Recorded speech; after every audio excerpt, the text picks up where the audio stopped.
En fait, ce qu'il faut comprendre, là, c'est que le marché ne plantera pas. Avec le nombre d'investisseurs qu'il y a présentement sur le marché, même si les taux montent, oui, il va peut-être avoir une stabilisation, mais le niveau de croissance va tout le temps rester. Ça va peut-être être une croissance qui est plus stable, mais ceux qui attendent que le marché plante, encore là, je n'ai pas de boule de cristal, mais c'est jamais arrivé. Donc, faut...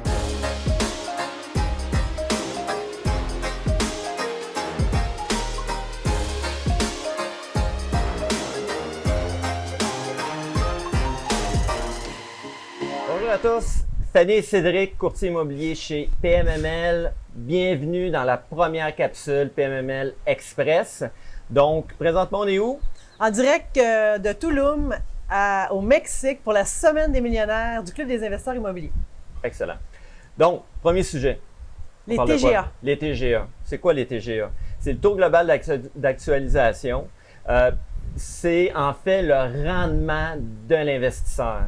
Puis, on a beaucoup de questions par rapport à ça. Pourquoi qu'on a beaucoup de questions par rapport à ça? Mais c'est sûr qu'avec le marché qui était extrêmement actif cette année, on a vu les TGA, en langage québécois, plantés, ils ont diminué énormément. Alors, les gens nous disent, moi, je n'achèterais pas un TGA de 3,2. Bien, tout dépend, hein, bien entendu, Cédric. Effectivement, le TGA, comme je disais, c'est la rentabilité de l'investisseur. Mais quand on est dans un projet d'optimisation, un TGA qui est bas, en fin de compte, ça ne dérange absolument rien parce qu'on va optimiser l'immeuble. Donc, on va être capable de rattraper, de monter le TGA, en fin de compte, à un niveau qui est très acceptable, en fin de compte. Donc, ce qu'il faut principalement regarder, c'est le prix par porte, si ça fait du sens dans le secteur et si, évidemment, il y a du jeu à aller chercher sur les loyers, en fin de compte. C'est très important de regarder la moyenne des loyers du secteur et de le comparer avec l'immeuble. Un exemple, on est sur le plateau, on a des loyers 4,5 à 600 $ par mois. On sait très bien qu'on peut minimalement doubler ça, tout dépendant là, des divisions et tout, mais bien situé près d'un métro, on parle dans les 1000 $ élevés. Alors, déjà là, on ne se pose pas de questions, on fait une offre. Excellent. Deuxième sujet? La surenchère. La surenchère. On dit quoi de la surenchère? Bien, j'ai eu plein de cas cette année, Cédric, dans lesquels mes clients me disaient « Fanny, je ne commencerai pas à embarquer dans des guerres de prix. J'ai pas envie d'être en compétition contre 10 autres investisseurs. » Erreur. En fait, ce qu'il faut comprendre dans la surenchère, en fin de compte, c'est qu'on est tout le temps, en fin de compte, dans un marché qui monte.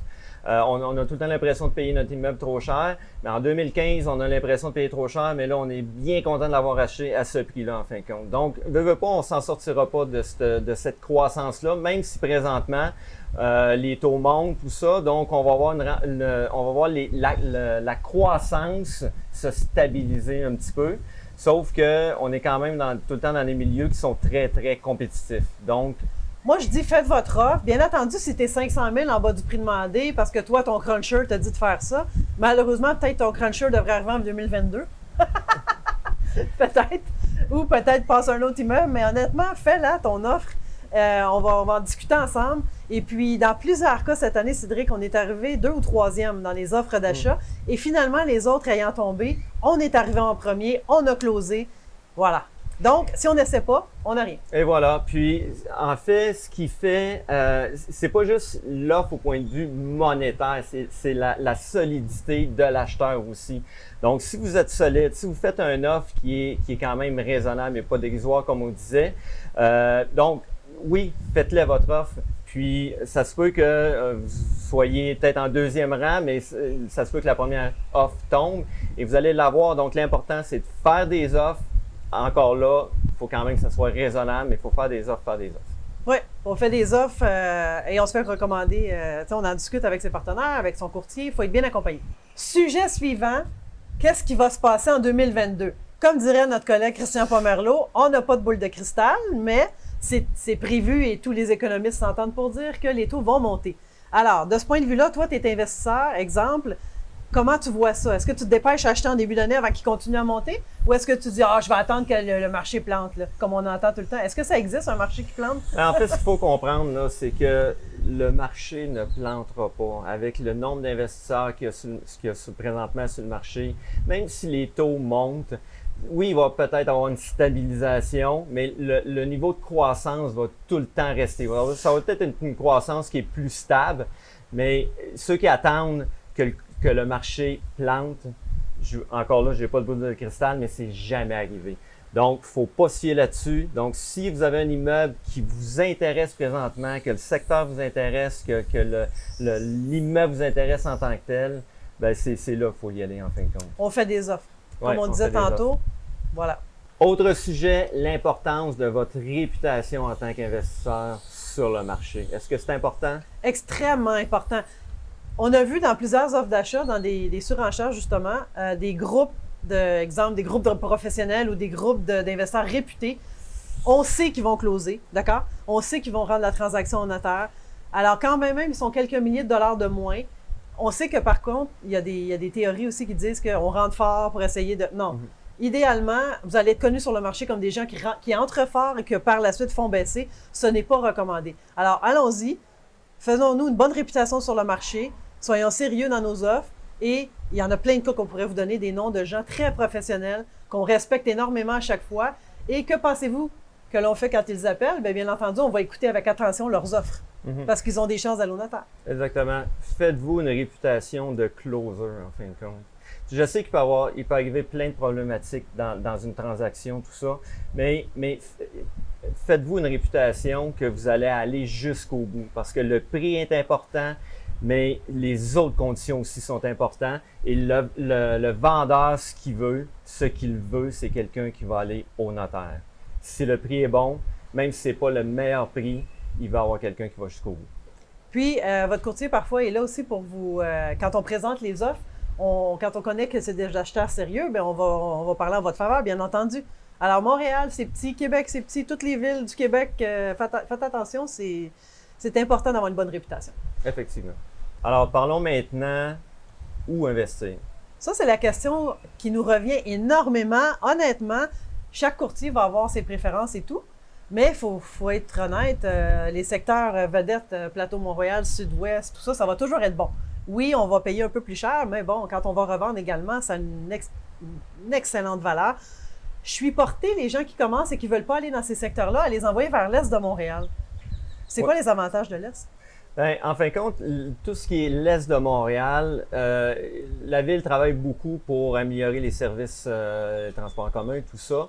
Et c'est un secteur qui n'est pas encore excessivement exploité. On trouve encore des prix qui sont raisonnables en fin de compte, des bonnes conversions à faire. De bons TGA. De bons TGA aussi. Donc, on peut se retrouver avec un immeuble qu'on peut optimiser à quand même un prix qui... tu sais, la vague n'est pas encore rendue dans l'est de la ville, donc on peut encore dénicher des bonnes opportunités. Évidemment, ça s'en vient en fin de compte. De plus en plus de gens commencent à connaître le secteur, mais honnêtement, vraiment, sur l'île de Montréal, là, c'est un bon secteur à investir. Puis plus précisément, là, il y a des gens que je vais nommer Pointe-aux-Trembles, Montréal-Nord. Montréal-Nord peut faire possiblement peur à certaines personnes, mais je crois que c'est pas justifié. Nous, on a commencé à investir, notre premier investissement quand on était plus jeune, à Montréal-Nord.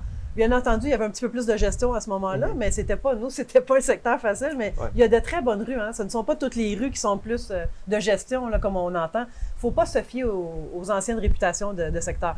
Ça change énormément. La ville investit. Il y a de plus en plus, comme tu dis, de services. Moi, je n'hésiterais pas, comme on a fait au début. C'est comme ça qu'on a commencé, d'ailleurs, puis ça nous a été très bénéfique. Oui, effectivement. Le secteur Mercier aussi. Oui. Super intéressant. Hochelaga, bien entendu. Bon, c'est rendu comme un peu dans la classe de catégorie Rosemont et compagnie. Oui, exactement. Ça l'a quand même monté, mais tout ce qui est vraiment là, Mercier, là, dans ces coins-là, on trouve des bons locataires. On a des immeubles à vendre justement dans ce secteur-là. On trouve des très bons locataires. Les gens qui sont prêts à payer, entre autres pour Hochelaga. Oui, définitivement. Donc, c'est encore un secteur qui est méconnu, mais qui gagne à être connu des investisseurs. Absolument. Alors maintenant, l'importance de préparer sa mise de fonds avant de faire un offre. Quand on veut déposer une promesse d'achat, c'est important d'avoir sa mise de fonds disponible dès le jour 1, sinon dans les prochains jours assez rapidement, parce que le vendeur va considérer ça. Et une offre d'achat est beaucoup plus solide avec une preuve de fonds ou une lettre bancaire ou une lettre d'intention. Imaginez, vous arrivez, présenter une promesse d'achat, bang, vous vous présentez aussi un état de compte, peu importe, que vous avez la mise de fonds requise pour acheter l'immeuble. De toute façon, dans nos fiches, vous le savez, tout est excessivement bien détaillé. Donc, vous savez c'est quoi qu'il faut, comment de mise de fonds qu'il faut avoir. Donc, ça, c'est très important pour être solide dans une promesse d'achat. Exemple, souvent on va nous demander de quelle façon je peux faire ça. Bien, ça va nous prendre une capture d'écran d'un compte bancaire. Bien entendu, on cache les numéros là, de notre compte personnel, mais il faut voir le nom de l'acheteur ou, comme on disait tantôt, lettre d'intention. On peut faire refinancer sa maison ou un autre actif, mais ça, il faut le faire à l'avance. On ne fait pas ça la journée qu'on fait la promesse d'achat. Exactement. Il faut avoir les liquidités dans le compte quand on fait une promesse d'achat. C'est super important si on va avoir des chances d'avoir l'immeuble. Absolument.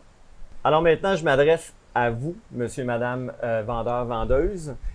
Pourquoi il faut exposer l'immeuble sur le marché en fin de compte? Pour qu'un plus grand bassin de personnes le voit. Ça, c'est quoi les avantages? Premièrement, on veut vendre plus cher. Le plus de gens le voient, on va le vendre à meilleur prix possible et on va le vendre à un acheteur qualifié. Chez PMML, on a la plus grosse base de données. C'est extraordinaire tout ce qu'on va chercher. On a les investisseurs par adresse, par secteur, c'est vraiment précis. Plus on est vu, et plus on va avoir de bonnes offres. Puis pourquoi que j'accepterais pas une offre de quelqu'un qui m'envoie une lettre, de quelqu'un qui m'appelle directement, puis qui me dit que je vais lui offrir le meilleur prix en fin de compte. Supposément le meilleur prix, Supposément mais tu vas sauver la commission. Oh! Par contre, lui, il a intérêt à ce qu'il ne soit pas exposé sur le marché parce qu'on le sait qu'entre autres, avec PMML, tout le monde au Québec va l'avoir vu. Donc, vous êtes sûr d'avoir les meilleures offres sur le marché. Donc, puis, c'est bien sauver une commission, mais quand on aurait vendu 300 000 de plus, je pense que la commission, ça devient un peu relatif par la suite. Alors... Donc, l'importance d'afficher votre immeuble sur le marché pour que tout le monde au Québec le voit puis que vous allez avoir le meilleur prix. Voilà. Et pas juste le meilleur prix, le meilleur acheteur, l'acheteur qualifié.